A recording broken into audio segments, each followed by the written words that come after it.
¿Está grabando ahí? Sí. Estoy grabando acá. Yes. Vale.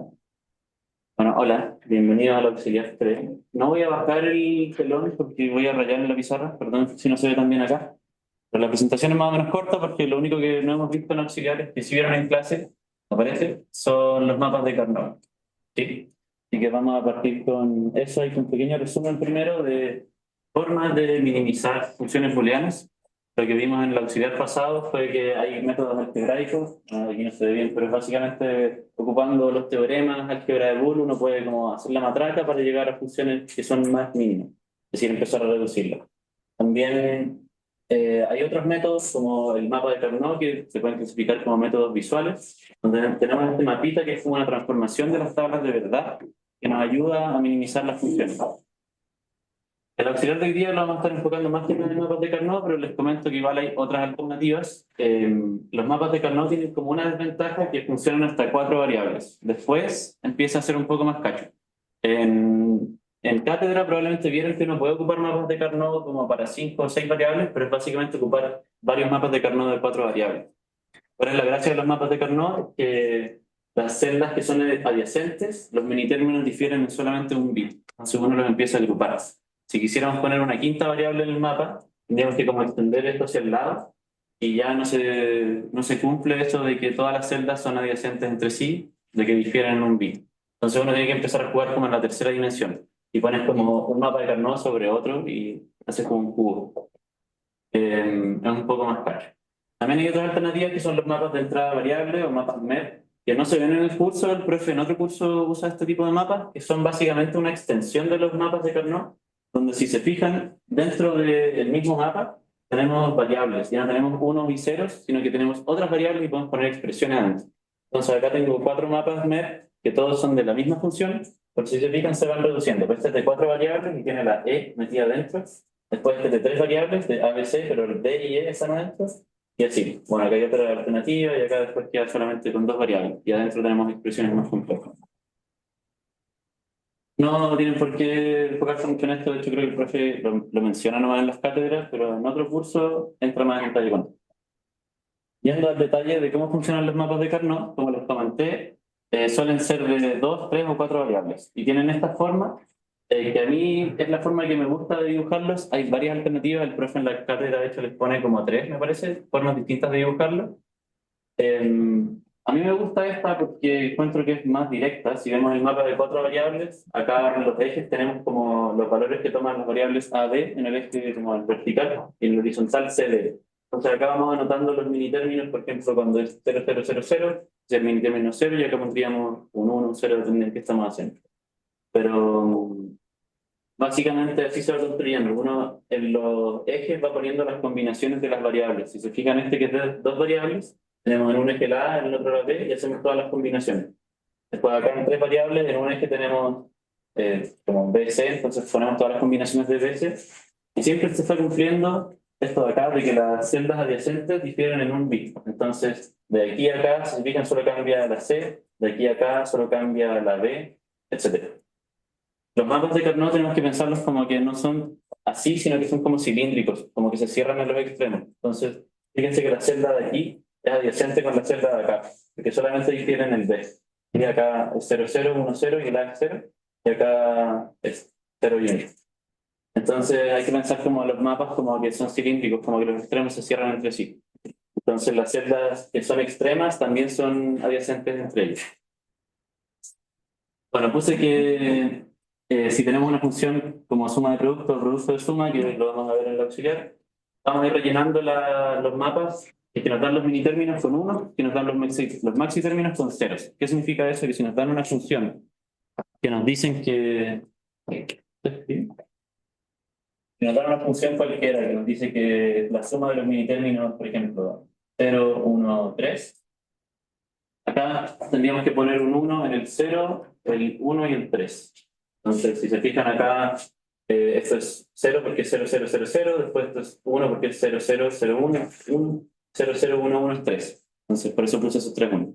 El resto lo podemos llenar con 0 en este caso, pero al profe le gusta dejarlo así, como solamente anotar los unos. Si en vez de mini términos nos estuvieran dando maxi términos, nosotros trabajamos con los ceros. Entonces, en vez de anotar unos, anotamos ceros donde nos están dando los maxi términos. Eso es por cómo funcionan los mini términos y maxi términos. ¿Qué es lo que hacemos cuando estamos trabajando con los mapas de Carnot? Buscamos agrupar celdas adyacentes en grupos de potencias de 2, es decir, de 1, 2, 4, 8, 16 grupos. Entonces, si tuviéramos, por ejemplo, el caso que anoté acá, tenemos que ir agrupando los unos en grupos de 1, 2, 4, 8, 16, lo más grande que podamos idealmente. ¿Por qué queremos hacer eso? Por ejemplo, si yo agrupo estos dos de acá, creo que los del Zoom no lo van a ver, pero puedo mover la cámara. Perdón, voy a mover esto. Quizá no se va a ver mucho. Ahí, no sé si alcanza a ver el mapa. Y que alguien me confirme. ¿Se alcanza a ver? Sí se Bacán. ve. Sí. ¿Sea con negro se ve? Entonces, como les decía, si es que acá yo pongo unos, la idea es ir agrupándolos de la forma más grande que podamos. Entonces, acá tengo tres, no puedo agruparlos de a cuatro, por ejemplo, porque no me da. Pero los puedo agrupar de a dos. Puedo agrupar estos dos juntos y después para agrupar este, puedo tomarlo solito, pero me conviene más tomarlo así, porque así agrupo dos. ¿Por qué queremos agrupar cosas? Porque esto, si después yo lo escribo como la suma de los mini términos en sí, va a ser, esto sería A, B, C.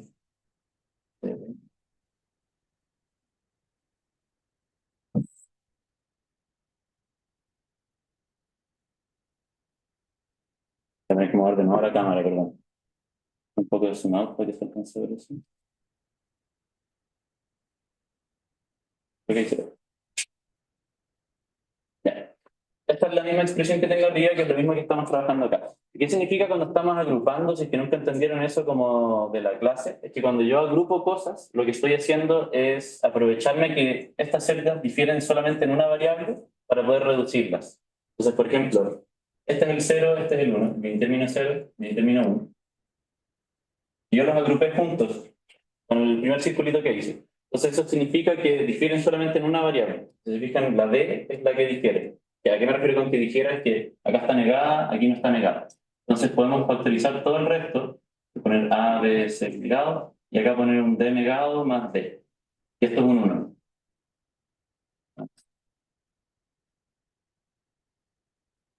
Entonces acá la expresión nos queda más chica.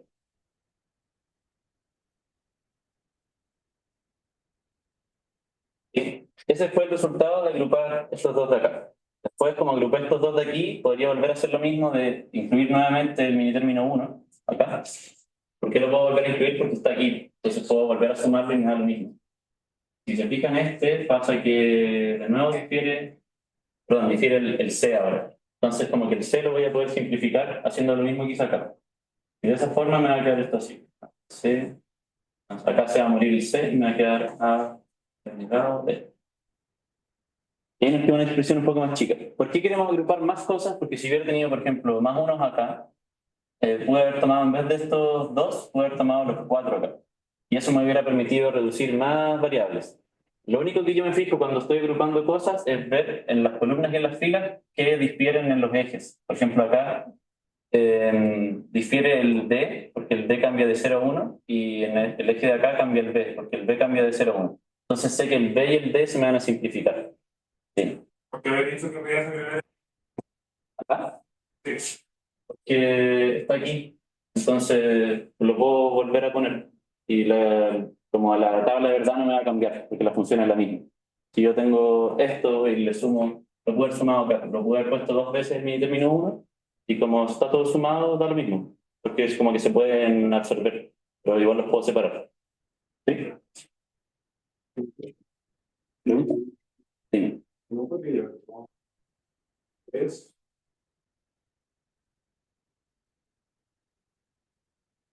En un grupito. Ya, bueno, como dice la regla que anoté aquí, hay que ir agrupando en potencias de 2. Entonces no es una potencia de 2 y no se puede agrupar. ¿Pero por qué no podríamos hacerlo? Porque cuando yo llegué hasta este paso de acá, si yo ignoro esto de aquí, no puedo reducir estos dos, no tengo cómo juntarlos, porque no puedo factorizar el C barra con el C, porque el D está aquí y el D no está acá.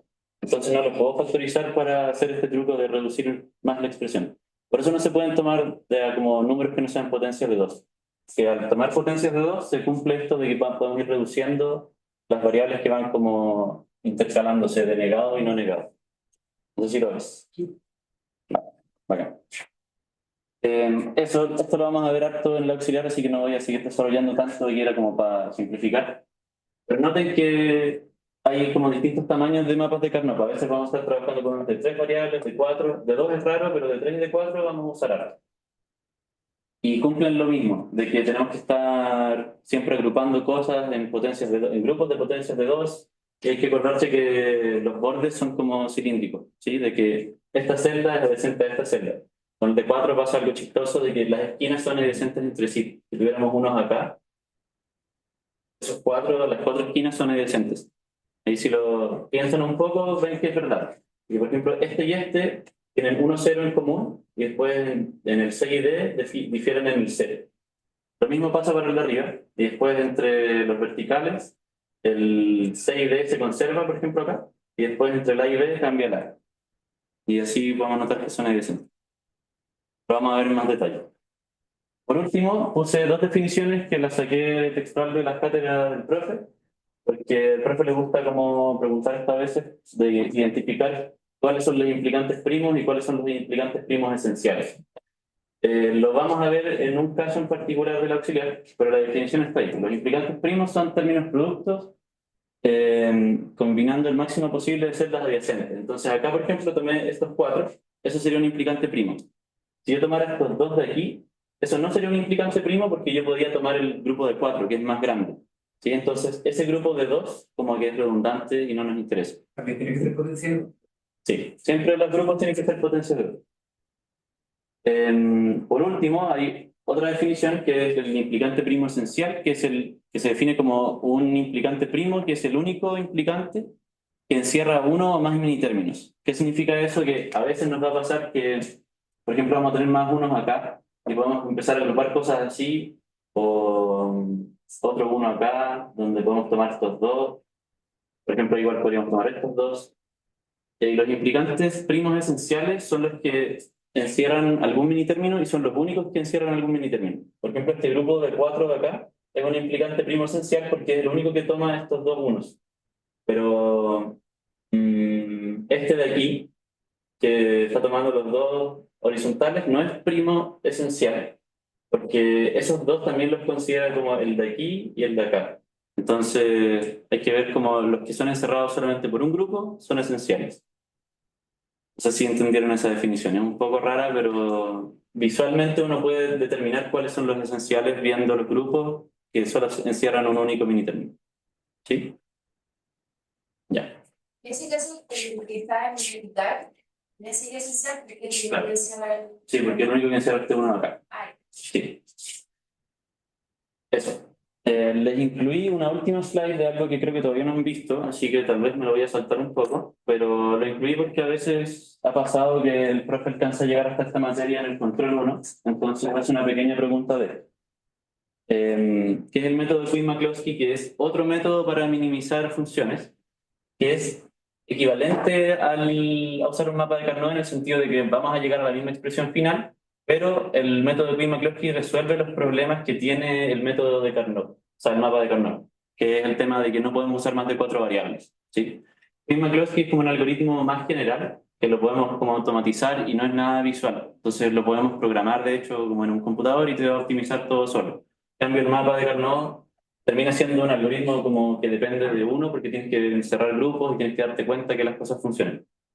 El método de Quinn-McCloskey comienza formando esta tabla de acá, donde partimos de algunas funciones que aquí nos están dando los mini términos y consiste en ir formando columnas donde vamos a ir agrupando celdas que son adyacentes. Como volviendo al mapa de Carnot, vamos a estar agrupando celdas, pero primero de a 2, después de a 4, después de a 8, etc. ¿Cómo lo hacemos? Primero, esto creo que se ve, sí, creo que se alcanza a ver ahí en el... Partimos de una columna donde tenemos los minitérminos así tal cual, sí, que están escritos acá en binario. Ahí están incluidos, bueno, el 0, 1, 2, 8, etc. Pero si se fijan, están agrupados por la cantidad de unos que tienen. Entonces, aquí sale como grupo 0, es el minitérmino que no tiene ningún 1, tiene 0, 1. Después acá están los que tienen 1, 1, 2 unos, 3 unos, etc. ¿Por qué nos queremos agrupar así? Porque entre grupos que son adyacentes queremos ver si difieren en un bit. Entonces lo que hacemos es que, por ejemplo, entre el 0 y el 1 difieren solamente en el primer bit de acá, el menos significativo. Y los puedo agrupar, porque tomo ese y los agrupo acá. ¿Qué es lo que pasa acá? En la siguiente columna, nuevamente estamos agrupando por cantidad de unos. ¿Sí? Acá hay 0 unos, acá hay 1 uno, acá hay 2 unos. Pero vamos a ir anotando con un guión donde como que agrupamos dos minitérminos adyacentes, ¿sí? Entonces acá la anotación es 0,1 porque estamos agrupando el minitérmino 0 con el 1. Tienen en común el 0, 0, 0 y difieren en el último bit, entonces lo anotan con un guión. Y así para todos. El 0 con el 2 también difieren en esa posición, el 0 con el 8 difieren en esa posición y se anotan así. Y acá vamos viendo que se van componiendo como los grupos que vamos formando. Entonces en la segunda columna vamos a formar los grupos como de dos, ¿sí? Porque estamos agrupando dos minitérminos. Después hay que seguir haciendo eso entre el grupo, ya lo hicimos entre el grupo 0 y 1, después hay que hacerlo entre el grupo 1 y 2, después entre el 2 y 3, etcétera, y vamos a formar esta columna. Este proceso se repite después, pero además de alinear, o sea, de ver dónde difiere el 0 con el 1, tenemos que alinear los guiones. Entonces, por ejemplo, podemos agrupar este con el primero. ¿Por qué podemos agrupar esos dos? Porque difieren en el bit más significativo, acá hay 0, acá hay 1, y el guión coincide, que está en la posición, en la última posición. Entonces los podemos agrupar aquí. Y ahora en vez de tener 0, 1 y 8, 9, tenemos agrupado 0, 1, 8, 9. Entonces acá es como en el mapa de Carnot nuevo, como que hayamos agrupado cuatro variables, o sea, cuatro minitérminos, perdón. Y la anotación es la misma. Anotamos lo que tienen en común y después con guiones en lo que van difiriendo. Y así hay que seguir, uno puede hacer varias columnas hasta que ya no tienes nada más que agrupar. Acá en el último paso tachan algunas cosas porque si se fijan son como equivalentes, ¿sí? Porque acá tengo 0, 1, 8, 9, acá tengo 0, 8, 1, 9, que es como lo mismo pero está como transmutado. Pero acá tenemos lo mismo. Lo podemos tachar porque como que no nos interesa. Una Después, pregunta, dime, ¿por qué el 1.5 no está con el ticket en la columna 2? pues ya voy. Bueno, acá está anotado lo que les estaba explicando. Hay que repetir el mismo procedimiento con los nuevos valores obtenidos, o sea, de la columna anterior, repetir para la siguiente hasta que no podamos más. El procedimiento termina cuando no se pueden hacer más combinaciones. ¿Qué hacemos al final? Tenemos que ir viendo cuáles son como los grupos que vamos a considerar finalmente. Si volvemos al mapa de Carnot, tenemos que pensar que queremos los grupos más grandes, ¿sí? Porque eso significa que vamos a tener expresiones acá, después en la ecuación, con menos variables, más chicas. Entonces queremos partir tomando cosas de aquí, de la última columna. Entonces lo que hicieron acá es que consideraron este y vieron cuáles son los minitérminos que este implicante encierra. Entonces acá tengo el 0, el 1, el 8 y el 9. Entonces como que puedo ir tiqueando acá 0, 1, 8, 9. Y voy a ocupar ese. Después el 0, 2, 8, 10 me rellena el 2 y el 10. Y después acá el 2, 6, 10, 14 me tiene el 6 y el 14. Y eso era con los grupos más grandes. Pero después me faltan, acá si se fijan me falta el 5, el 7. Y por eso acá no están tiqueados. Los tics aquí indican que los usamos para pasar a la siguiente columna. Si no los usamos para pasar a la siguiente columna, significa que son esenciales. Entonces tenemos que considerarlos de alguna forma. Y tendríamos que considerar este, por ejemplo, para el 5, pero este es mejor porque tiene el 5 y el 7 juntos. Entonces ahí completamos el 5 y el 7. Al final ocupamos estos de acá. Sí, creo que de hecho este no es necesario porque este ya lo completo. Bueno, acá me faltó un paso que está en la cátedra del profe, que cuando uno termina esto, después hace otra tabla, en donde ponemos los minitérminos que no tienen, perdón, los implicantes que no tienen tics, los ponemos como en una columna y vemos qué minitérminos nos sirven. Y ahí podemos ver como cuáles son los que vamos a considerar, son de estos de acá. Para que lo revisen, por si acaso, porque si lo alcanzan a ver mañana, les puede entrar en el control, para que lo tengan en mente. ¿Alguna pregunta de esto? Yo creo que los mareé un poco, pero en la cátedra quizás lo van a entender un poco más. Eso. eso ya es lo último, así que pasemos con el auxiliar, ¿no? En el auxiliar tengo dos tipos de preguntas. Lo primero, no sé si están viendo eso en el... Sí, están viendo eso. Bueno, primero están las que son las preguntas donde nos están dando como una función, nos están dando los minitérminos o los maxitérminos, y tenemos que completar un mapa de Carnot para encontrar una función mínima. Y la segunda pregunta tiene varias subpreguntas, pero son básicamente problemas donde nos van a dar un enunciado y tenemos que diseñar un circuito para resolver ese enunciado. Suelen haber preguntas de este estilo en el control. Si se fijan, bueno, acá nos están dando un enunciado y nos dan como los paso a paso. Primero hay que hacer una tabla de verdad, encontrar la expresión, reducirla y dibujar un circuito. Así que les puse 4, no creo que alcancemos a hacer todo, porque planeo igual mostrarles como la parte de dibujar el circuito en Logisim, para que igual mostrarles un poco cómo funciona el simulador si todavía no lo han ocupado. Eso, ¿preguntas antes de partir con los ejercicios? ¿No? Démosle. Le vamos a agarrar aquí, permiso.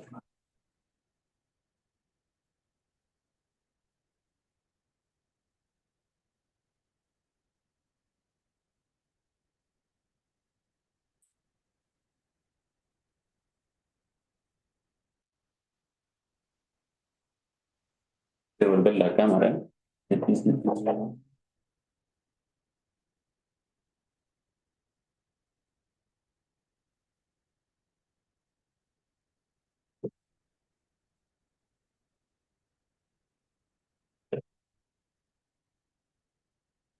Permiso, voy a hacerlo.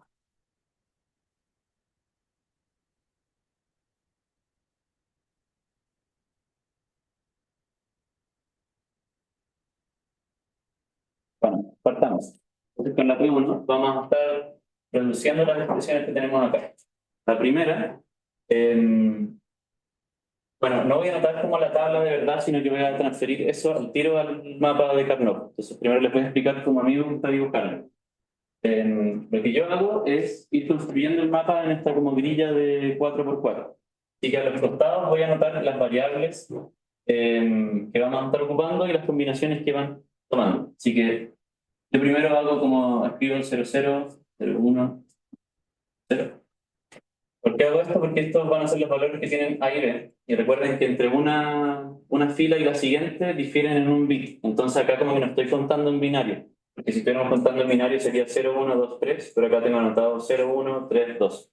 Es el código que hay, si quieren pensarlo así, donde una difiere con un bit al siguiente.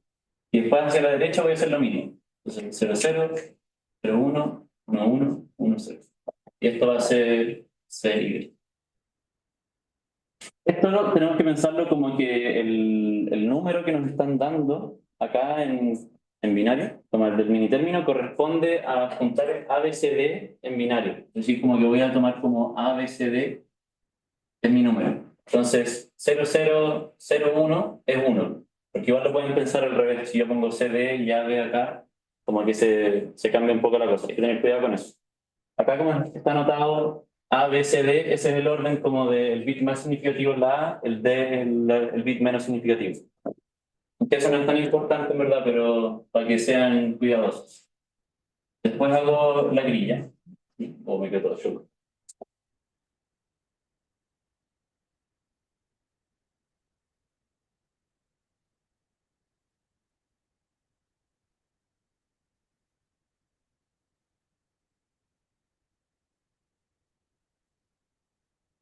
Y para ir ayudándonos voy a hacer como, lo voy a escribir como una trampita, por así decirlo.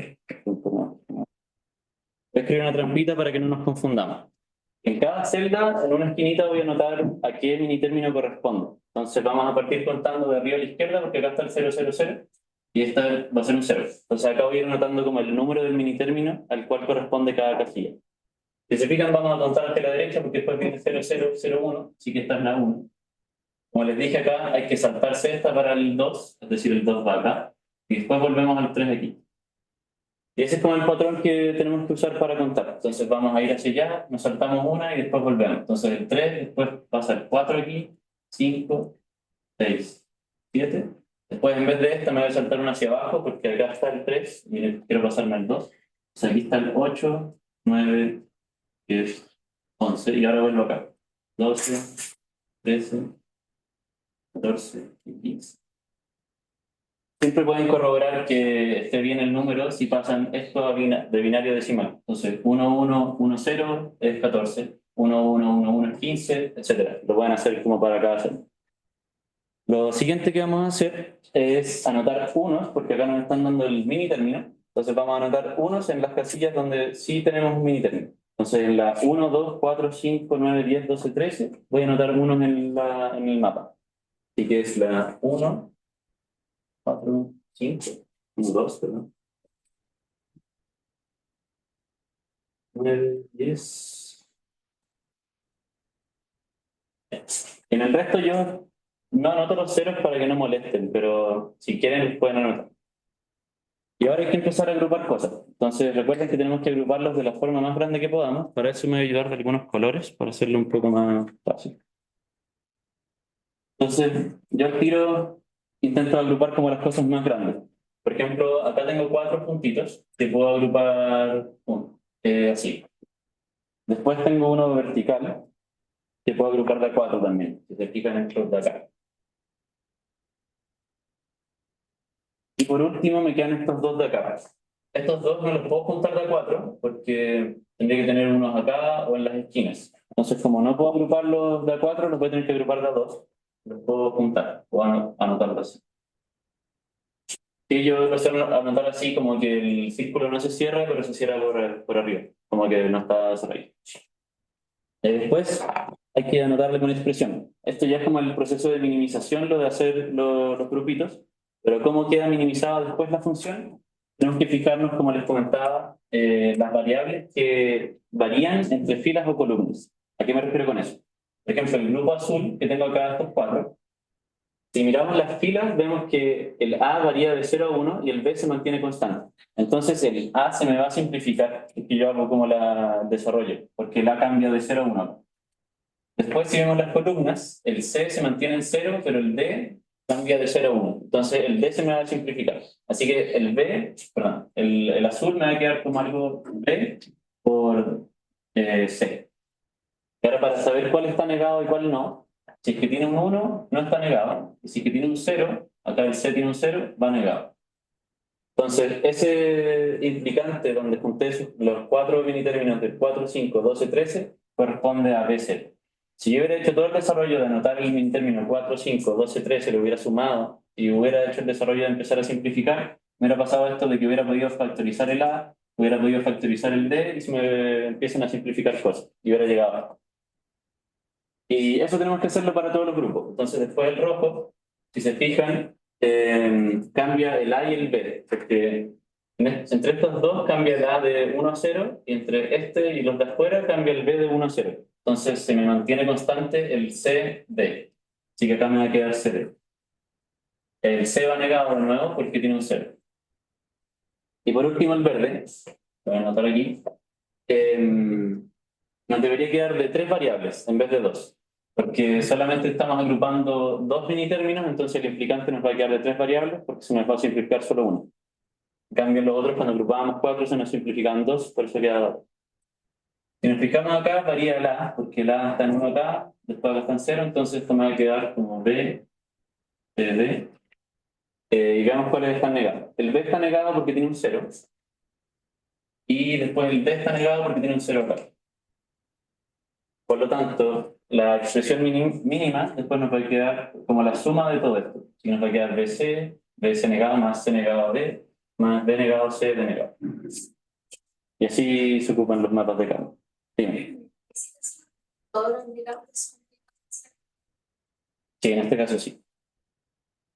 Claro, porque acá el 4, el 12 solo lo encierra el azul, después esto solo lo encierra el rojo y esto solo el verde.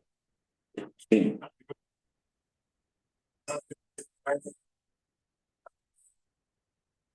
No, todo, porque había perdido porque no veía ni un tipo, ¿Ya? y después comí parte de simplemente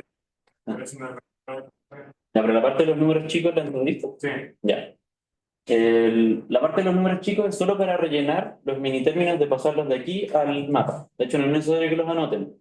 Si ya se lo aprendieron cómo va distribuido, lo pueden hacer así, sin anotar los numeritos rojos. ¿Cachaste cómo dicen los grupos? ¿O no? Sí. Bien. Ya, para determinar cómo me queda después la expresión del implicante, lo que hay que ver es cuáles son las variables que varían entre filas o columnas. Por ejemplo, el verde, que solamente se me va a simplificar una variable porque estoy agrupando dos mini términos. Tengo que fijarme cuál es la variable que cambia entre este y este. Si te fijas, el C y el D se mantienen constantes en 1 y 0, ¿sí? Porque comparten la misma columna. En cambio, entre las filas, el A cambia de 0 a 1. Entonces, el A se me va a simplificar. Cuando hago lo mismo que hice antes de sumar el mini término 2 con el mini término 10, el A me va a quedar negado en uno, no negado en el otro se me factoriza y el A como que se muere. ¿Cómo saber después cuáles están negados y cuáles no? Me fijo en los que tienen un 0. Los que tienen ceros, por ejemplo, acá el B es 0 en los dos, por lo tanto va negado. Si tiene un 0, la variable va a negar. Si tiene un 1, no va negada. Entonces el C aquí tiene un 1, por lo tanto no va negada. Y el D tiene un 0, entonces va negar. ¿Sí? Eso para el verde. Después, por ejemplo, el azul, ocurre que el A varía de 0 a 1 acá. Entonces el A se me va a simplificar. Y después en las columnas el D cambia de 0 a 1. Entonces el D y el A se me simplifican. ¿Sí? Me va a quedar el B. El B no está negado porque toma un valor 1. Y el C sí va negado porque tiene un valor 0. Y así. Después en el rojo, si te fijas que cubre todo el vertical, varía tanto el A como el B. El A varía entre estos dos y el B entre estos y los de afuera, pero el C y el D se me mantienen constantes. Como el C vale 0, el C va negado. ¿Sí? Bacán. Sí, que lo hice un poco rápido, pero esa es la idea. Lo vamos a estar repitiendo ahora con este ejercicio. Así que espero que ahí vayas escuchando. Sigamos. ¿O alguna otra pregunta de esto, perdón? ¿No? Ya. Vamos con el segundo. Voy a repetir el mapa primero, así que anotémoslo por acá.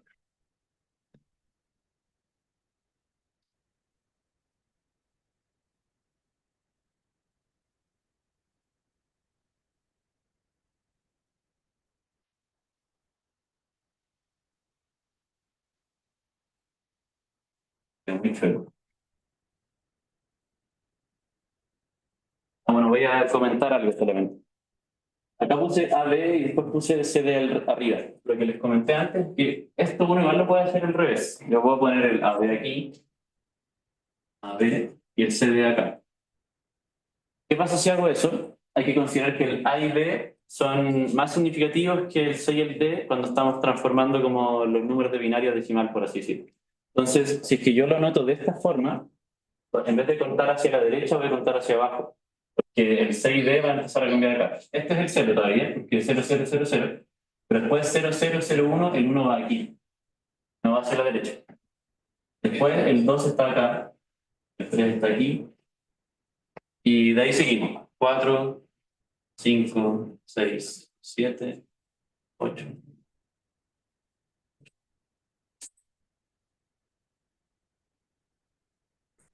Sí, para que tengan ojo, porque después a veces pasa que la gente como que intercambia estos y no es lo mismo intercambiarlos. Después se les simplifican otras cosas. Pero vamos a hacer el ejercicio de escribirlo al revés para que entiendan que al final como que se transpone. Dime. Eso, totalmente encima, no porque fueran Porque, no, solamente para que vean que uno lo puede anotar de otra forma. Como les decía, igual hay otras formas de anotar esto, como que ahí en la cátedra lo pueden ver, pero el profe tiene como otras formas de anotarlo, donde pone como, en vez de 0101, pone como C negado, C, y como que usa las variables directamente. Quizás te queda como, a mí me gusta esta forma. Ya en el segundo nos están dando maxi términos en vez de mini términos. Yo les había comentado que cuando nos dan maxi términos, los maxi términos corresponden a ceros. Entonces ahora en vez de anotar unos, vamos a anotar ceros acá. En el 3, 6, 7, 12 y 14. Entonces en el 3, 6, 7, 12 y 14. 12 y 14. 3, 6, 7, 12 y 14. Sí. Lo que podemos hacer es agrupar ceros también. Cuando nosotros, en la primera, en esta, lo que hicimos fue agrupar los unos, y cuando agrupamos los unos nos queda como una suma de productos, ¿sí? Si nosotros agrupamos los ceros, podemos hacer lo mismo, pero para un producto de suma. Yo encuentro que es más incómodo, así que yo en general prefiero no hacerlo, porque no me gusta trabajar con productos de sumas, pero consideren que es como lo mismo. Al final estaríamos agrupando los ceros y acá en vez de que nos quede una expresión así, nos va a quedar como con A más B, mercado, etcétera, por otra cosa. ¿Sí? Ahora, si les incomoda hacerlo así, simplemente podemos rellenar el mapa de Carnot con los unos que nos faltan. Hasta donde no hay ceros vamos a poner unos.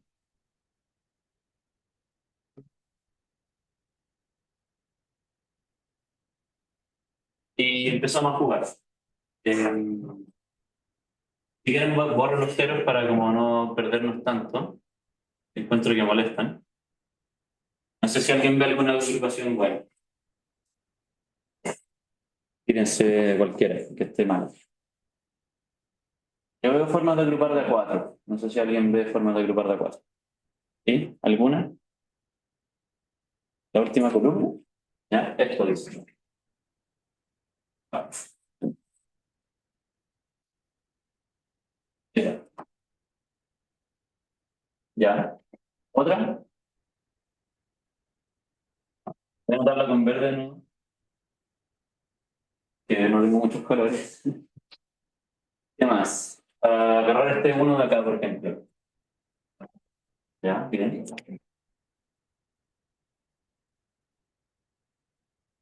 Después, para agarrar estos dos, podemos usar otro cuadrado, ¿cierto? Ya nos queda solamente este uno de acá de la esquina. ¿Sí? Sí, podemos hacer esto, pero no es tan ideal, porque parece que las esquinas son todas adyacentes entre sí. O sea, no todas entre sí, perdón. Entre esta y esta no son adyacentes, esta y esta no son adyacentes, pero podemos tomar las cuatro juntas. Entonces podemos agrupar las dos. A ver si... Entonces, esta sí lo podemos agrupar así, pero no sería un implicante de Killing, porque podemos tomar las cuatro. Así que esto se va a agrupar así.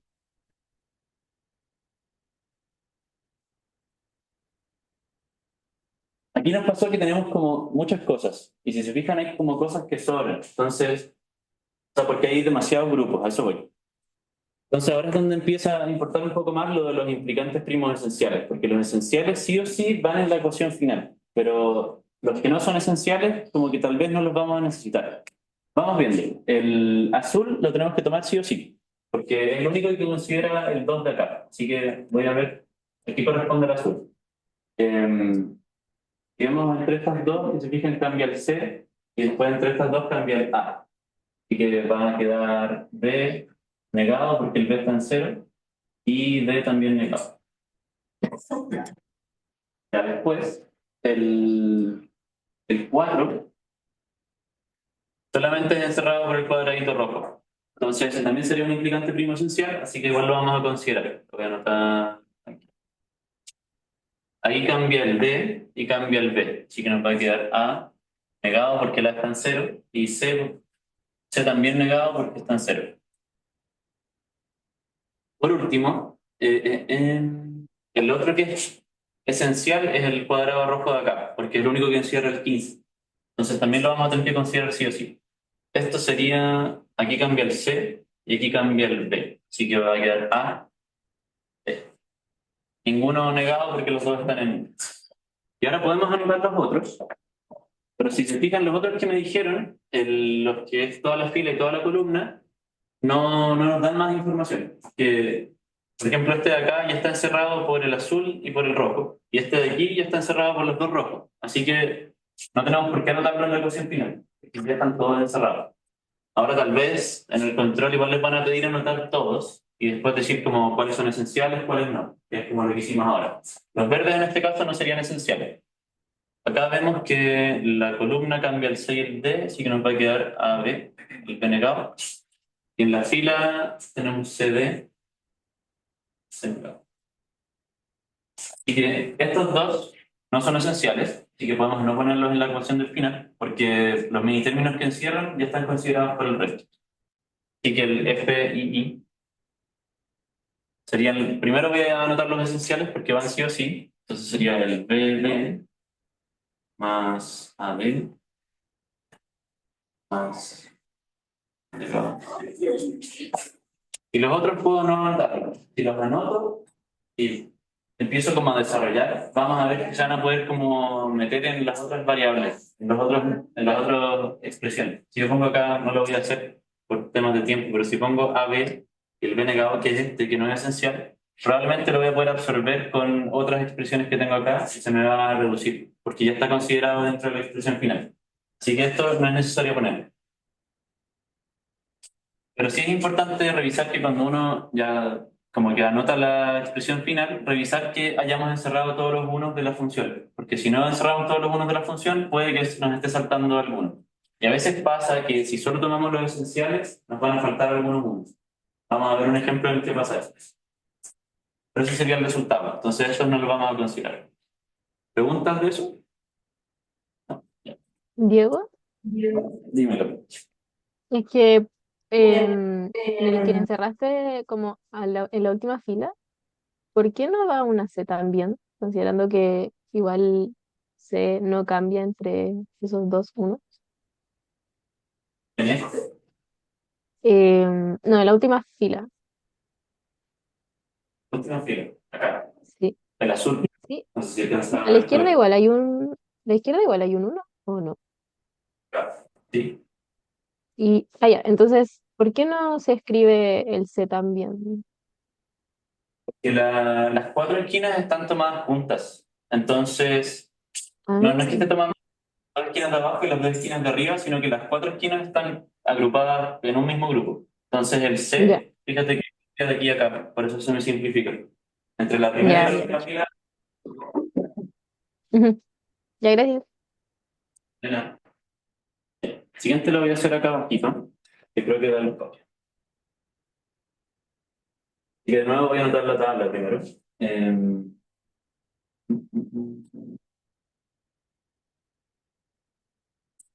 Una pregunta, Dime.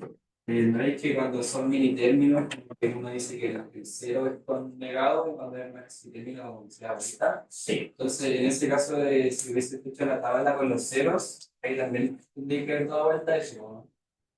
Así como Claro, veo el cero y si cambia el uno, como que Sí. Cuando trabajan con maxi términos, si hay un 1, el 1 está negado en la variable que. Sí. Yo prefiero solo trabajar con maxi términos, o sea, con mini términos, ¿verdad? Como para no confundir tanto, pero consideren que las dos se pueden. Porque a veces puede pasar que, por ejemplo, acá hubiera sido más fácil agrupar los ceros, porque hubiéramos hecho tres grupos, ¿no? Como estos dos y después el de acá. Y ahí como que estamos listos. Y para el resultado final también tendría que ponerlo como multiplicado, entonces. Sí, multiplicado. Ya, en el tercero nos dan una suma de dos cosas. Primero están los mini términos, el 2, 4, 9, 12, 15. Así que voy a anotar esos primero. El 2, 4, 9. ¿Quieren que anote los numeritos? Para que no se confundan. ¿O no es necesario? ¿Sí? Ya, los anoto. Vi un sí. 0, 1, 2,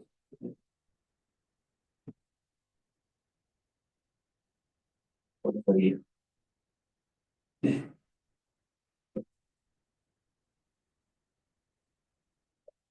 Dije, el 2, 4, 9, 12, 15.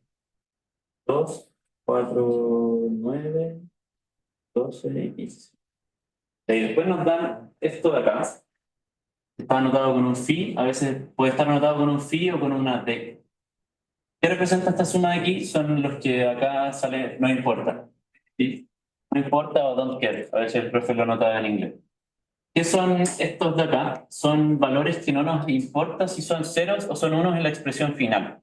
A veces puede pasar que uno está diseñando un circuito y hay ciertas condiciones que no nos importa qué sale del resultado. Así que convenientemente lo dejamos como un don't care para después acá en la tabla anotar los don't care y poder minimizar más las cosas. Es decir, vamos a como tomarlo como un 1 cuando nos convenga, pero si no nos conviene, no lo consideramos.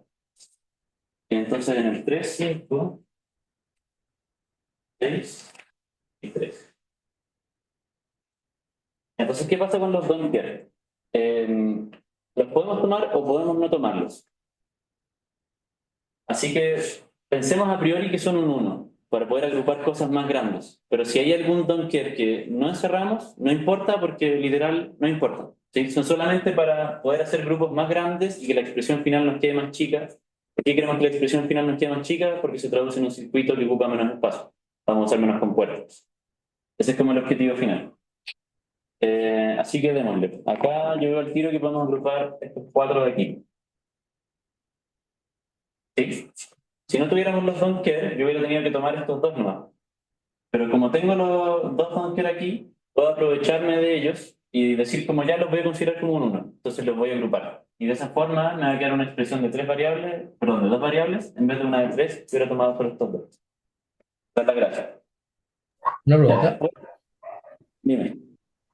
pero por ejemplo, podríamos tomar los dos de la izquierda y olvidarnos del don't care que está el segundo de arriba, o sea, el de arriba a la izquierda, de la derecha del cuadrado que hicimos, por ejemplo. No Sí, considerarlo, dice. como no considerarlo, debe ser solo los unos de la izquierda y después los unos de abajo que van a necesitar el don't care de abajo.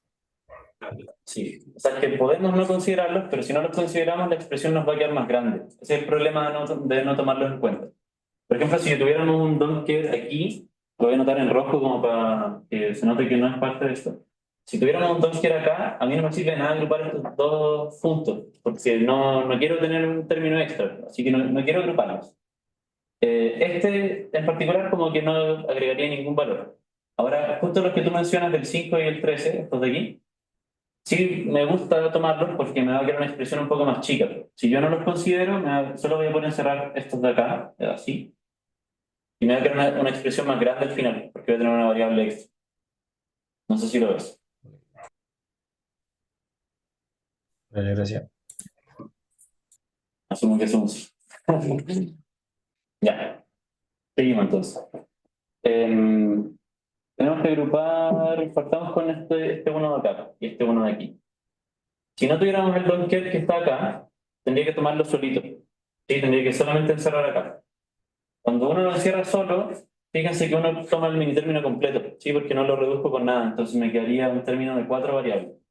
Ahora, como tengo el don't care arriba, puedo aprovecharme y tomarlo así. Y así me va a quedar una expresión un poco más chica. Después para el 15, puedo hacer lo mismo de tomar el don't care. Y después solamente me queda el 2, el que está arriba en la esquina. Así que lo puedo agrupar así o puedo agruparlo así.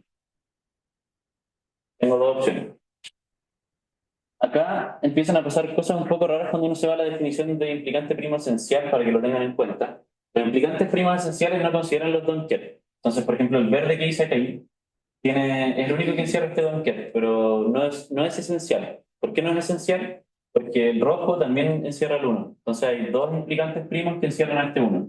Pero no son esenciales porque el no importa no nos interesa para esa definición. Nos importan solamente los unos. Bueno, y después estos tres de acá sí son esenciales, si te fijan, porque el verde es lo único que encierra estos unos de acá y cada uno rojo por separado son los únicos que encierran los unos del 9 y del 15. Así que veamos qué resulta de cada uno de ellos. El verde, si nos fijamos, varía el A y varía el D. El D me queda sin negar y el C me queda negado. Después el rojo de aquí, el D es lo que cambia, así que me queda A, C, D, donde la C está negada por el C. Este me va a quedar como AB, y que cambia acá, cambia el C. Así que después me queda una D. Después tenemos este y este. Acá cambia el D en el verde, así que me va a quedar AB, ambos negados. Ambos negados porque el 0 de acá y el C está en 1. Después la columna de aquí me queda, el B cambia, así que me queda anegado. Y después CD con el D negado. Perfecto. ¿Cómo consideramos o cómo tomamos la expresión final? Porque tenemos que tomar una decisión si se fijan. Si consideramos este o este de acá. Así que lo voy a notar de la siguiente forma.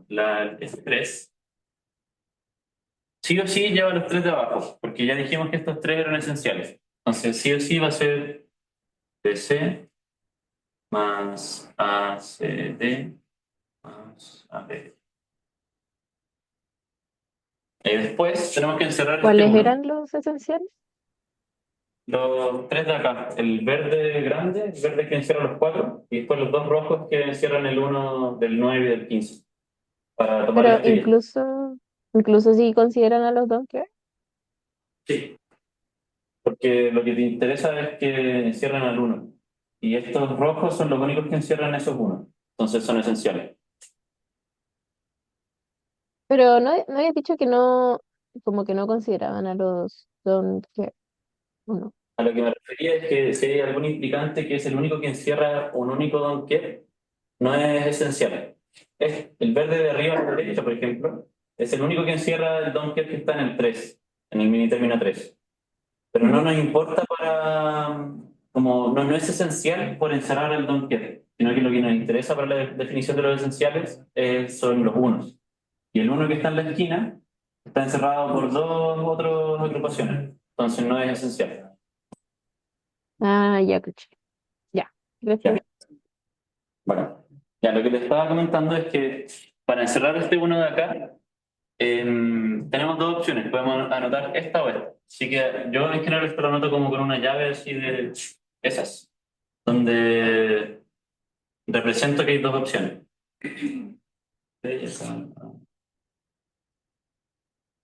Ahora, ¿cuál elegimos al final? Depende de qué criterio estemos ocupando. En, el, en la cátedra me parece que alcanzaron a ver como estos criterios de costos asociados a las expresiones que nos van quedando, que al final se traduce a, cuando tenemos esta expresión algebraica, después la vamos a traducir a un circuito y queremos reducir, por ejemplo, el costo de entrada con puertas, de implicantes negados, etcétera. Entonces ahí podemos determinar cuál es más óptimo. Si tuviéramos alguno de esos criterios, podemos considerar que este o este es mejor. Va a depender de qué criterio estemos optimizando. En el próximo auxiliar me parece que vamos a ver con más detalles para que lo sepan. El tema de los costos. Solamente lo mencionaba ahora como un adelante porque creo que ya lo vieron en clase. Eso. ¿Preguntas de esto? ¿No? Ya. Démosle con el último rapidito para terminar con esto. Así que el cuarto. Bueno, voy a hacer el mapita primero.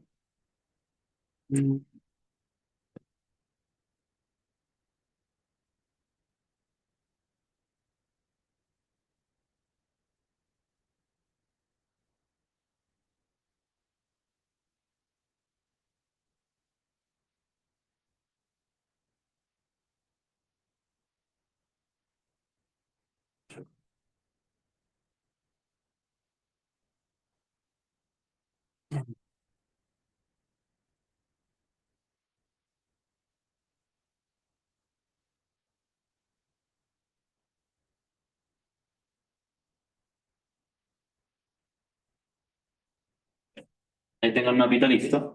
Nos están diciendo que los minitérminos que van es el 0248,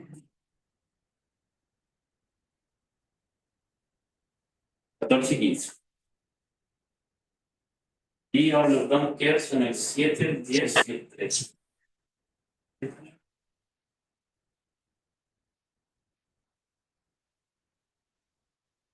Nada horrible, pero bastante. Bueno, sí, cortamos, sí, me gusta eso. Cuatro esquinas.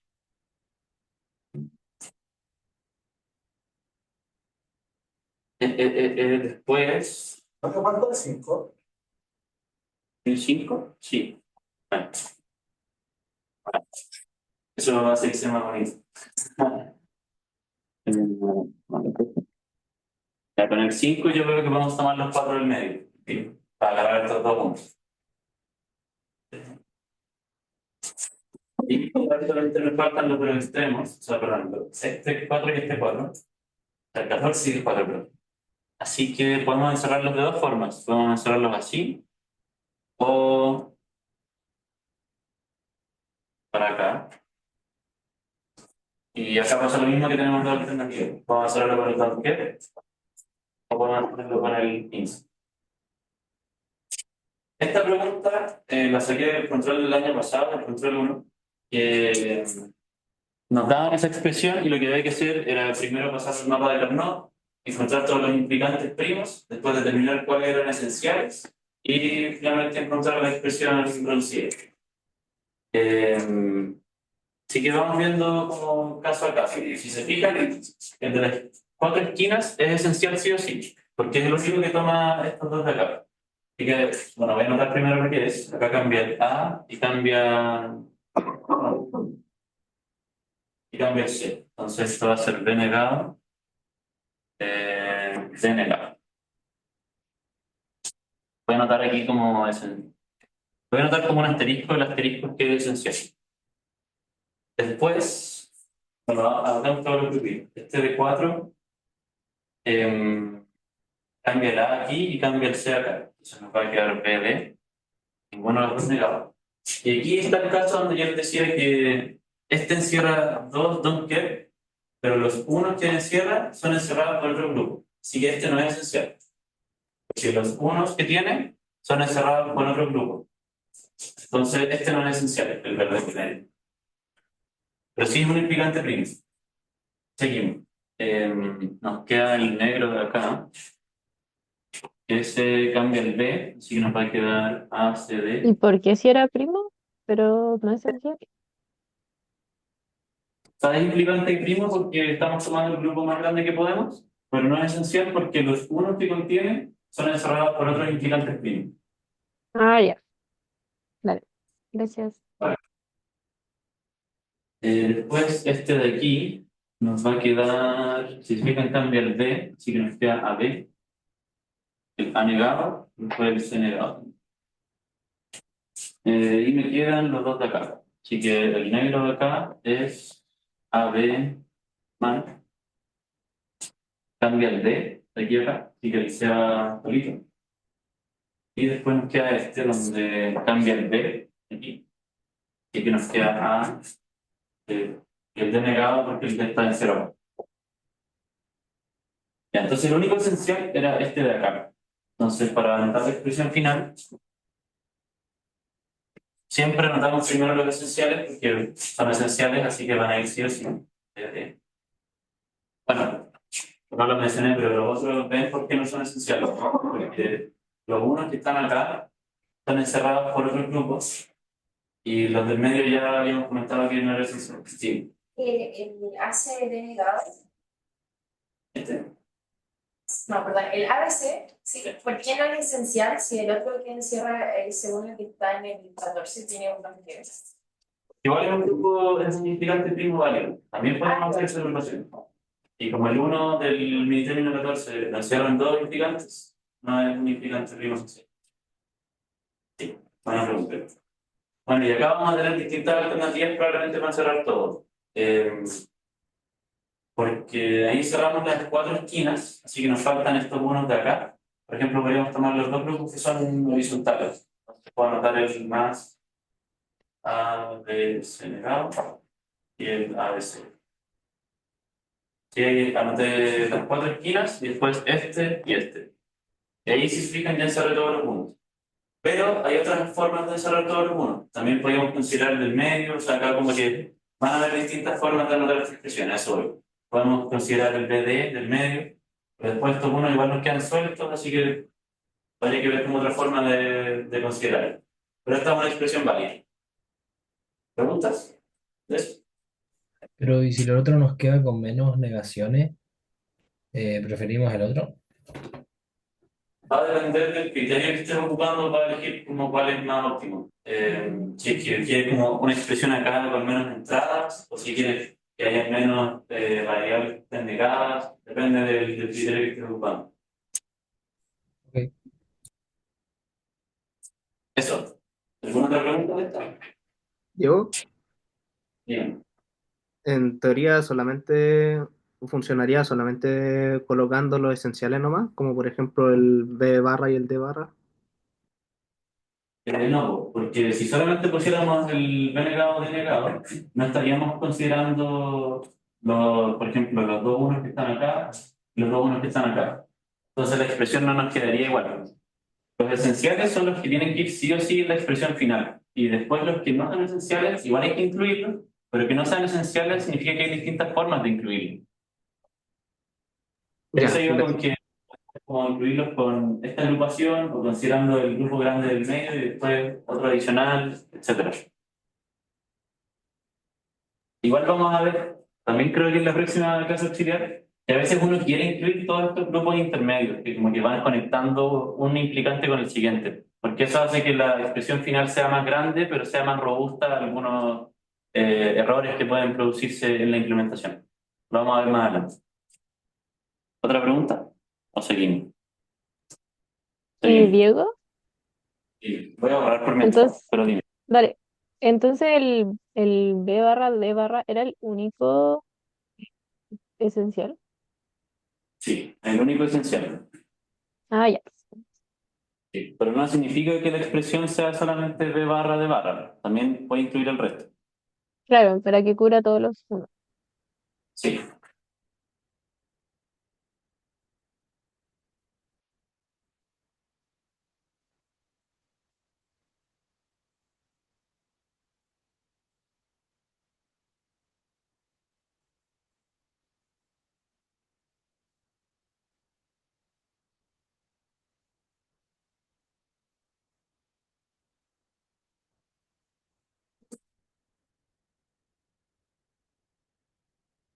La pizarra siempre se borra muy mal.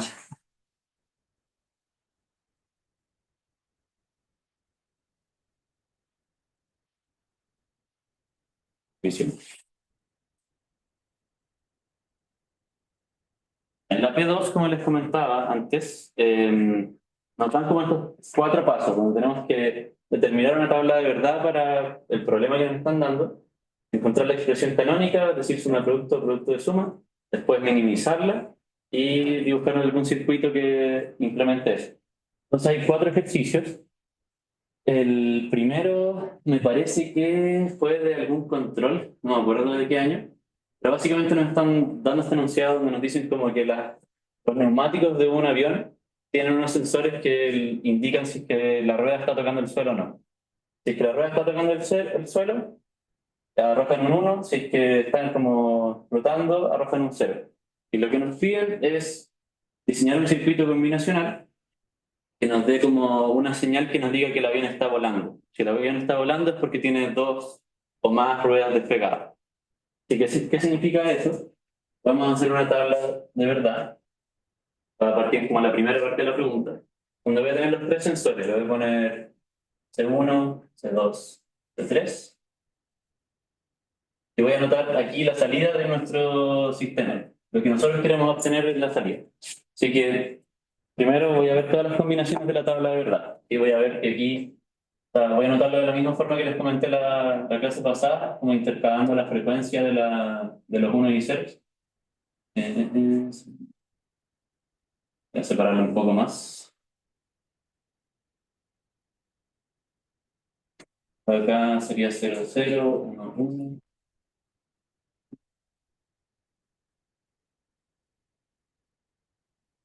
Voy a poner unas líneas aquí para que no se me...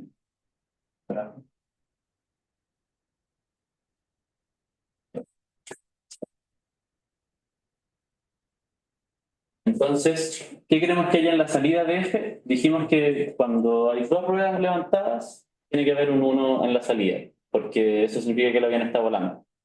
Así que vamos a ir como fila por fila, viendo si hay 2 o más ceros, y si es que hay 2 o más ceros, anotamos un 1. En este caso hay 3, así que sí, aquí también, acá también, aquí no, porque solamente hay 1, acá hay 2, así que un 1, 0, 0, 0. ¿Sí? Lo que hice aquí fue traducir como el enunciado a una tabla de verdad, como encima. Ahora, la gracia que tiene anotarlo de esta forma, como de este modo, es que aquí tenemos al tiro como el mini término 0, el mini término 1, mini término 2, mini término 3, etcétera, hasta el mini término 7. Mini término, maxi término, ¿sí? Yo voy a trabajar con los mini términos porque me acomoda más.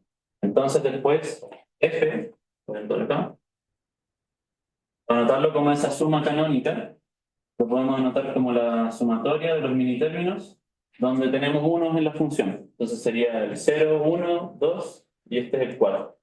Entonces sería 0, 1, 2, 4.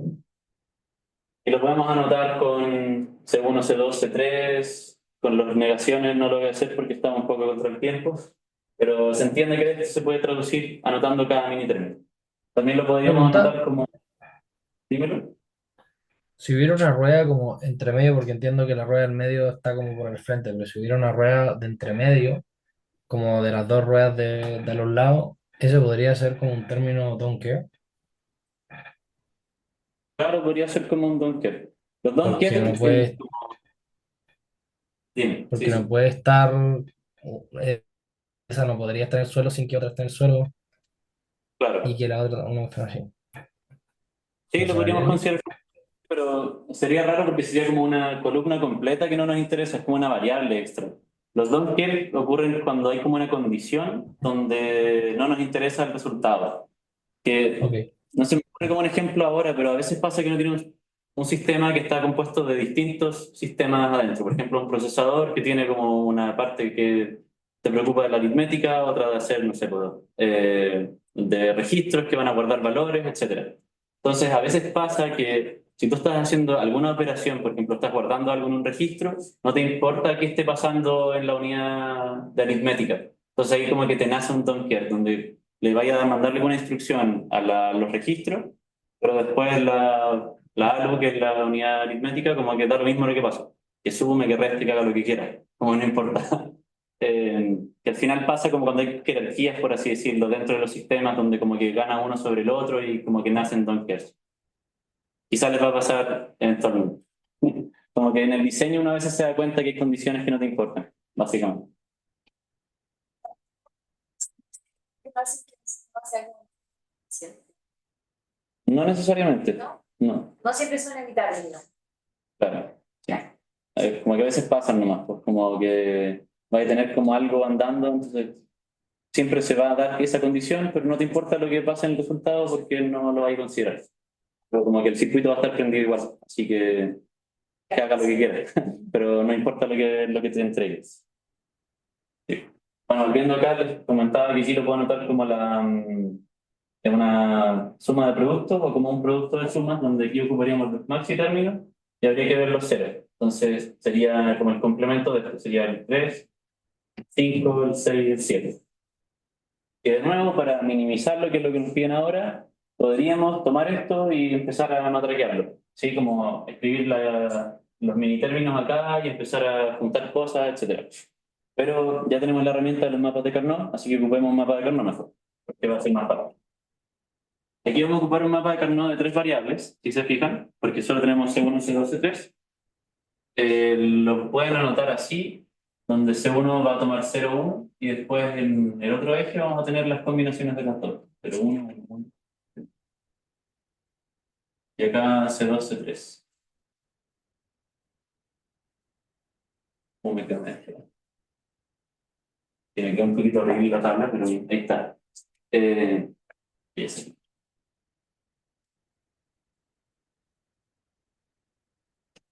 También lo pueden anotar hacia abajo. Ahí tienen que darse cuenta que hay distintas formas de anotarlo. A mí me gusta hacerlo así porque de nuevo nos queda como hacia la derecha la anotación de los mini términos.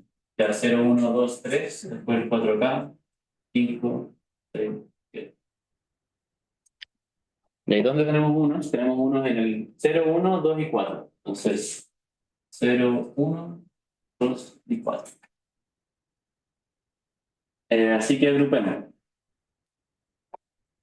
Yo veo que no hay ninguna agrupación fácil, pero lo que vamos a hacer es tomar estos dos para tomar el uno de abajo, dice eso más que nada.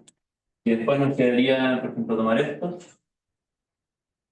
Y por último, agarrarle el uno de acá. Entonces, para agarrar este uno, de nuevo puedo tomarlo con este de aquí. Y así nos va a quedar primero este, donde tenemos C1 negado. Entre acá y acá cambia C2, y C3 nos queda negado. Pues el verde cambia C1, C2 y C3 quedan negados. Y en el rojo cambia C3, y el C1 y C2 van negados. C1, C2. Y esto sería el E. Bueno, es más de lo que hicimos antes. Ahora, para pasarlo a un circuito, que es lo otro que nos piden acá, de dibujar como el circuito resultante, podemos usar lo mismo que les comenté en la clase pasada, de como empezar a anotar aquí las compuertas y hacer todo el diagrama, pero quería aprovechar un poco la instancia para mostrarles Logisim y explicarles un par de cosas. Para los que no han empezado todavía como a jugar, me acabo de dar cuenta que no puedo proyectar acá. Ah, pero puedo poner el zoom. ¿Será muy horrible hacer eso? A ver, voy a probar algo. Que ese cable no sé qué hace. Denme un segundo. ¿Cómo hago esto? Tengo que dejar de compartir aquí. Dejar de compartir. Voy a compartir aquí.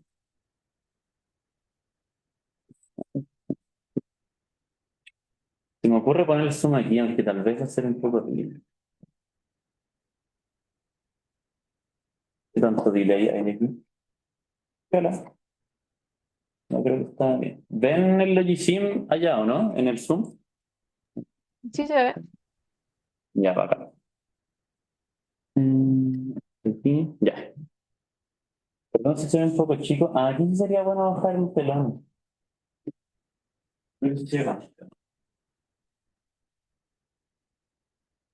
En un segundo, estamos bajando el telón.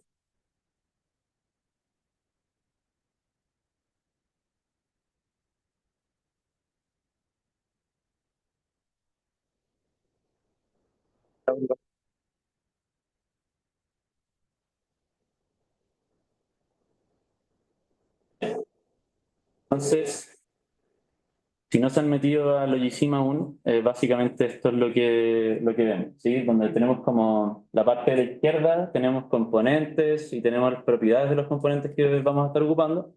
Y en la parte de la derecha vamos a ir dibujando nuestro circuito. Entonces, a mí me gusta hacer lo siguiente, si se fijan arriba a la izquierda, chiquitito dice main, eso es como porque estamos como trabajando en el main, no sé cómo escribirlo, pero básicamente aquí podemos hacer todo tipo de circuitos. Si quiero llegar y armar el circuito al tiro, puedo empezar a poner compuertas, tirar cables y vamos a poder armarlo completo acá. A mí me gusta hacer esto un poco más por jerarquías.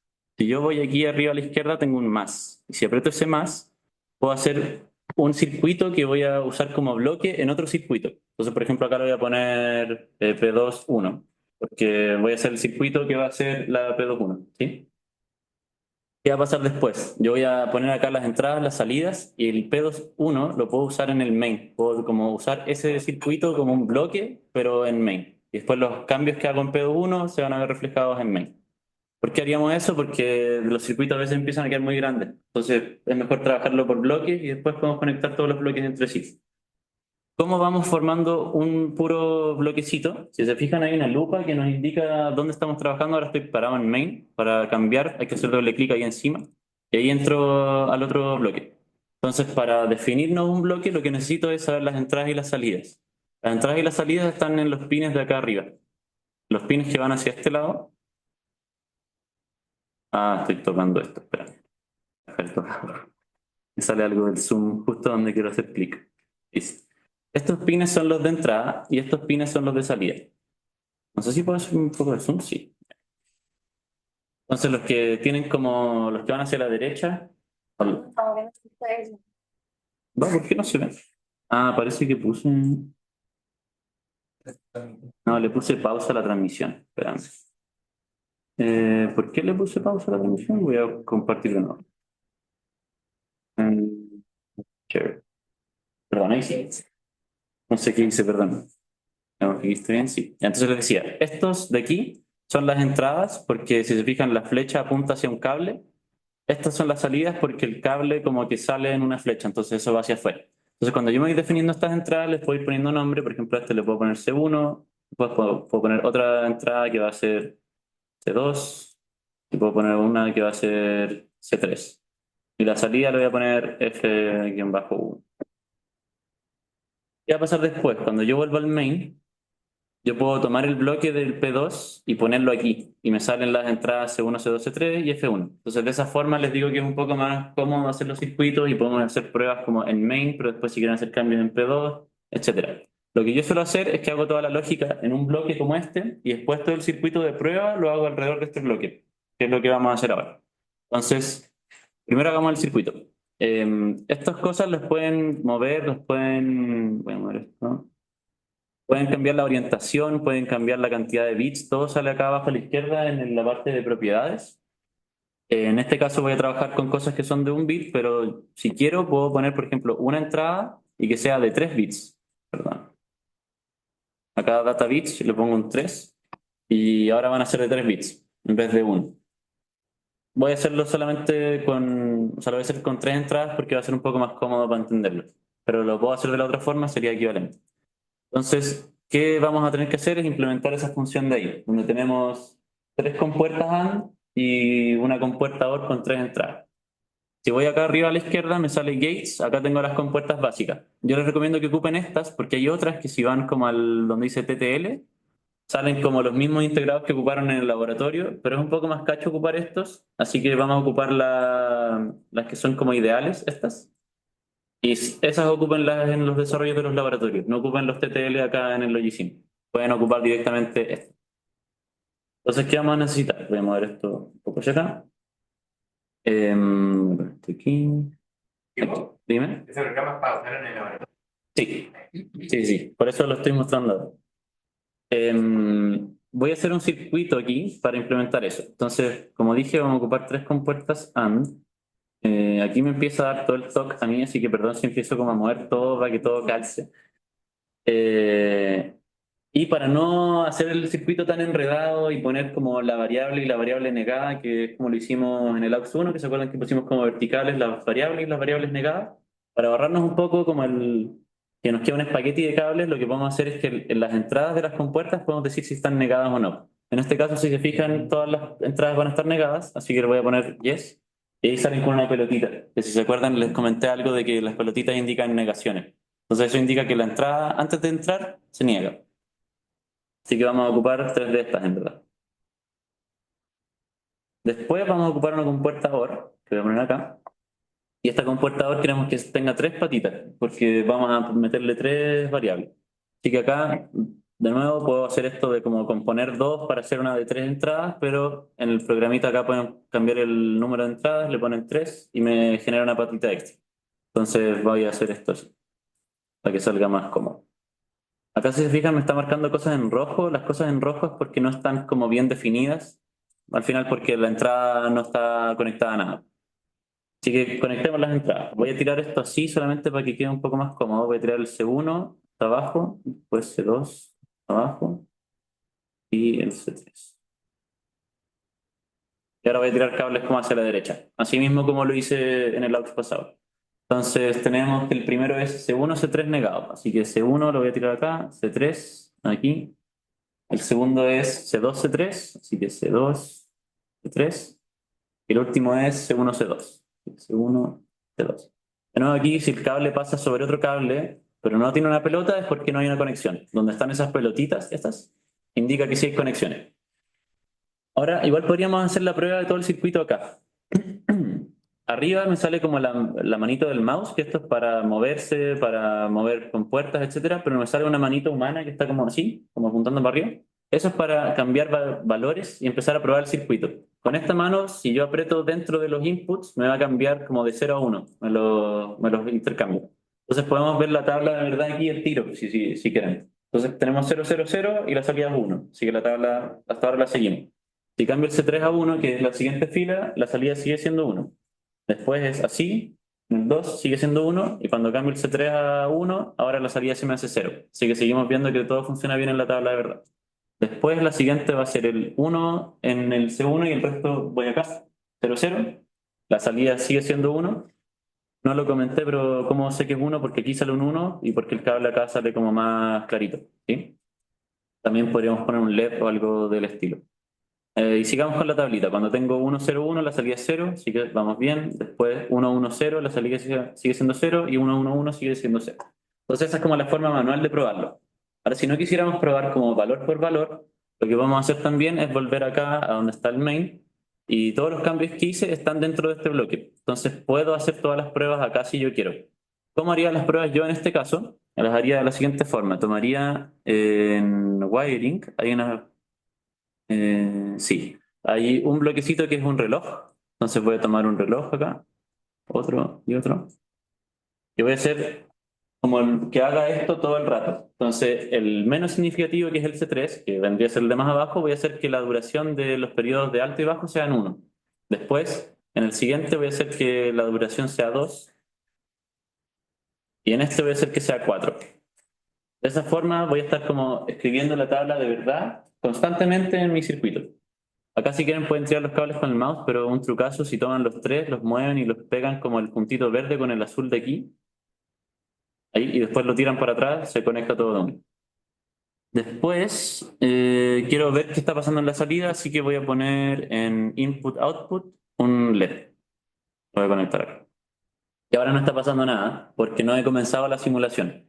Arriba a la izquierda hay una pestañita que dice Simulate, que, bueno, nos dice qué estamos simulando, y ahora creo que está pausado, ¿no? Bueno, están dando, pero tengo que darle a Enable Clock Ticks para que los relojes empiecen a cambiar. Entonces, cuando yo le doy clic acá, va a empezar a cambiar. Y si se fijan, de a poco se está haciendo la tabla de verdad que está aquí. ¿Sí? Va 000, 001, 010, 010, 100, 101, 110, 111. Y vemos aquí en el LED que pasa lo que tiene que estar pasando.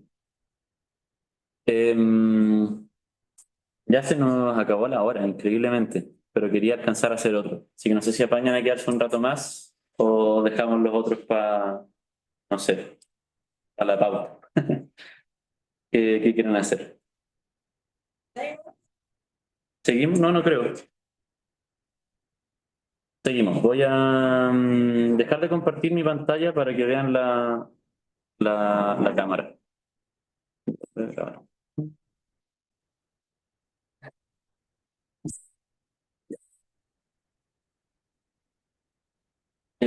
Acá voy a poner el enunciado.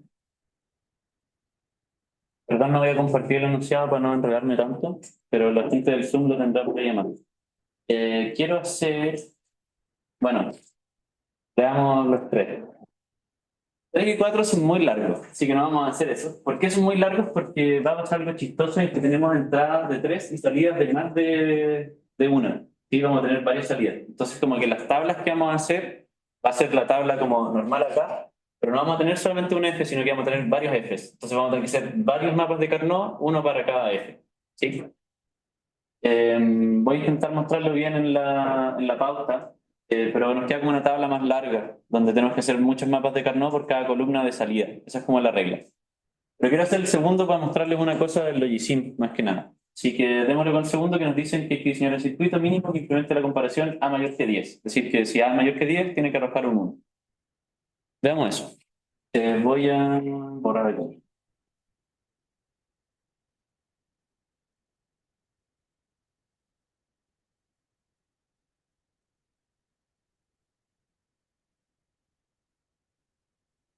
Y solamente para hacerlo un poco más rápido, me voy a saltar a hacer la tabla, sino que vamos a escribir la tabla directamente en el mapa de Carnot, porque el mapa de Carnot sigue siendo como una tabla de verdad, son equivalentes. Entonces, para ahorrarme un poco de tiempo.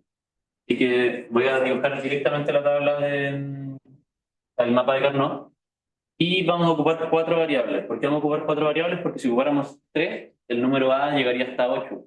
Entonces tenemos que ocupar 4 para que hayan valores mayores a 10. Y si ocupo 5, se va a enredar un poco más la cosa, así que hagamos 4. Bueno, creo que el enunciado dice 4 bits. Sí, también. Así que voy a decir que el número A va a ser como A, B, C, D. Va a seguir con la misma nomenclatura que teníamos antes. También podría ser A0, A1, A2, A3, arbitrario y todo. Así que démosle con el mapa de Carnot.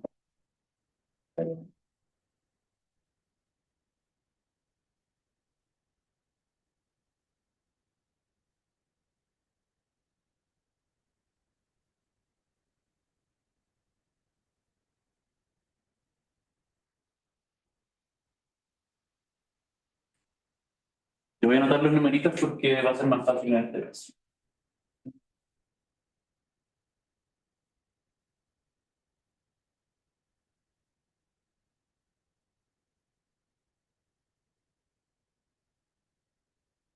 Ya, entonces, queremos comparar sea, queremos que la función se nos haga 1 para valores de a mayor que 10, así que básicamente queremos poner 1 donde el término es 11, 12, 13 y 14. Acá va a ser 1, 1, 1, 1. Sí, porque en cualquier otro caso el valor decimal de a sería menor que 10, entonces queremos un 0 para, para que se cumpla lo que nos están pidiendo. Para agrupar esto, yo veo como una forma rápida que es agrupar todas estas pilas. Y después, para tomar el 1 que está bajito, lo agrupamos con el 15, el 11 con el 15. De esa forma, la función que nos va a quedar, y que nos va a la función que nos quedaría sería el verde nos va a quedar AB y el rojito nos va a quedar, si se fijan, cambia el B acá, entonces nos va a quedar A, C, D. Todo. Así que implementemos eso ahora en Logisim. Voy a volver acá al Logisim. Permiso. Esto quiero que volvamos al Logisim. Voy a compartir pantalla.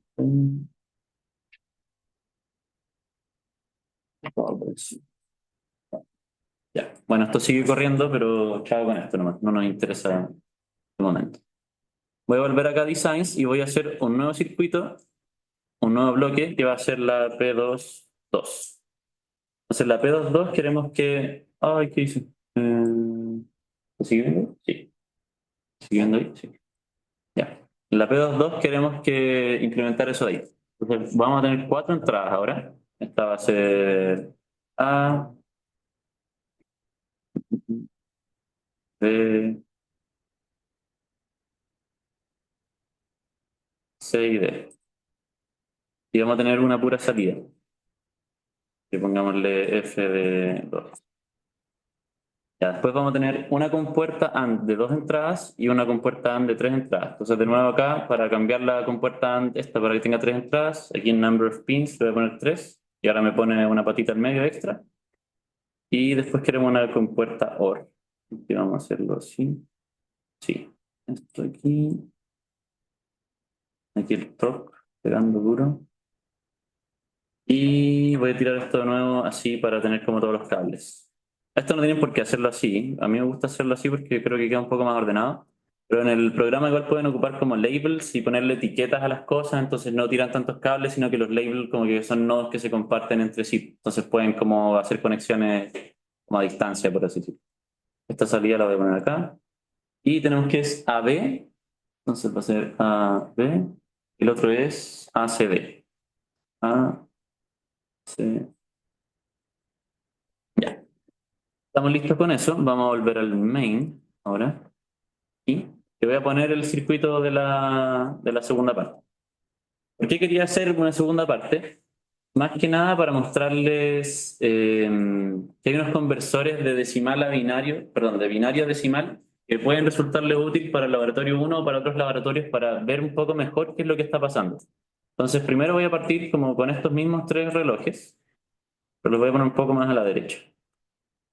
Y Perdona, ahora ahí tenemos- pusiste sin las negaciones en lo que había dicho antes. sí, aquí. ¿Dónde estoy? Acá. Sí, los ¿Por qué lo AND no pusiste tienen sin negación negaciones si queríamos ver para A mayor a 10?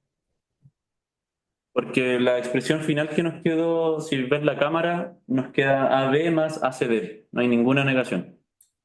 Ah, bueno, ya. Eso. Ya, entonces, como les comentaba, voy a ocupar estos mismos 3 relojes, pero necesitamos un cuarto reloj ahora para el app, que va a tener nuevamente el doble del periodo, así que acá le voy a poner 8 y 8. Ahora, en vez de conectar esto directo aquí, voy a ocupar si vamos a wiring, hay un splitter que esto básicamente nos convierte varios cables a como un puro bus de cables que como que los apiña todos juntos. Ya van a ver por qué estoy ocupando esto. Entonces, aquí queremos que esto sea de 4 de largo y queremos que sea de 4. Entonces, 4 4. Voy a ponerlo Diego, mirando hacia la izquierda. Dime. ¿bajo qué lógica eliges como el periodo del pic del reloj? De la misma forma que armo la tabla de verdad cuando quiero ver todas las combinaciones. El primer reloj que va al bit menos significativo, en este caso el D, tiene un periodo de un tick, después el segundo tiene el doble, de 2, el siguiente el doble y el siguiente el doble. Entonces 1, 2, 4, 8, si tuviéramos una quinta variable sería de 16. Dale, gracias. Entonces este bus lo voy a ocupar para conectar estas dos cosas. Acá hay como unas cosas de comodidad nomás, si quieren pueden ajustar el spacing para que calce con el espacio de los relojes y así conecte todas las cosas juntas. Esto lo quiero conectar ahora a la derecha, así que lo voy a poner mirando hacia acá. Eh, bueno, aquí voy a invertir esto para que me quede cómodo realmente. Pero, y voy a conectarlo aquí. Estos dos los voy a conectar entre sí. Y aquí pasa lo que les decía, que este cable negro es como un conjunto de más cables, ¿sí? Entonces no es solamente un cable, sino que piénsenlo como los 4 cables juntos. Y cuando muevo este, estoy moviendo los 4 juntos. ¿Por qué estoy haciendo esto? Porque quiero ver esto en decimal, porque aquí en binario puede que me confunda un poco viendo los valores en 1101, como que no sé si es mayor a 10. Entonces voy a bajar acá de la parte de la izquierda hasta una parte que dice, este me parece, ¿no? Sí, BFH Mega Functions. No sé qué significa eso, pero está este binary to BCD. Entonces, este bloque nos va a convertir lo que le metamos en binario, lo va a convertir a decimal en el formato BCD que vimos la primera clase. Acá hay que ajustar la cantidad de bits de entrada, en este caso estamos ocupando 4, por defecto sale 9, y lo voy a conectar aquí. Entonces ahora se está conectado. Después están estos como display de 7 segmentos que aceptan una entrada en BCD. Entonces aquí voy a conectar estos displays para poder ver en decimal qué es lo que está pasando. Y lo último que me falta es poner aquí en input-output, chantarle un 7-segment display encima. Entonces fíjense que lo que pasó ahora es que esto está en 1101 y me está diciendo que eso corresponde a un 11. ¿Sí?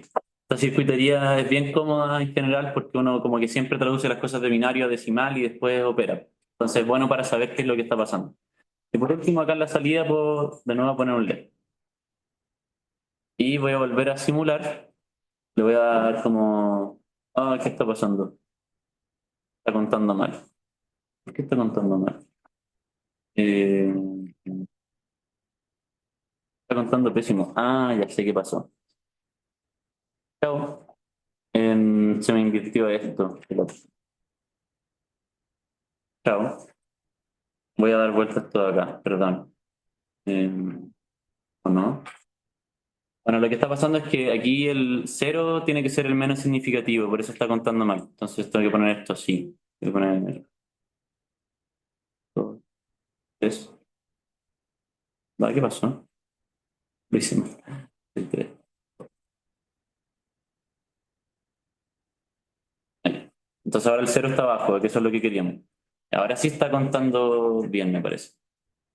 Que hay 7, 8, pero me falta conectarlo al lado derecho. Así que voy a hacer eso ahora.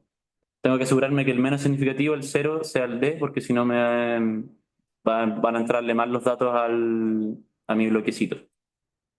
Y creo que mire hacia acá. Ahí. O sea, ahora si se fijan, estamos contando, arriba nos sale el reloj, hice esta conversión de binario a BCD, y ahí podemos ver que cuando los valores son mayores a 10, la luz se nos prende. Entonces nuestro bloque está funcionando. Bueno, esperemos a que llegue ahí a 11. Y ahí se prende el LED. Así que estamos bien. Eso, los dos que no alcanzamos a hacer, se los voy a anotar en la pauta, probablemente los voy a dibujar, o si no, los añado como acá y les subo este circuito para que lo puedan ver, para que puedan jugar.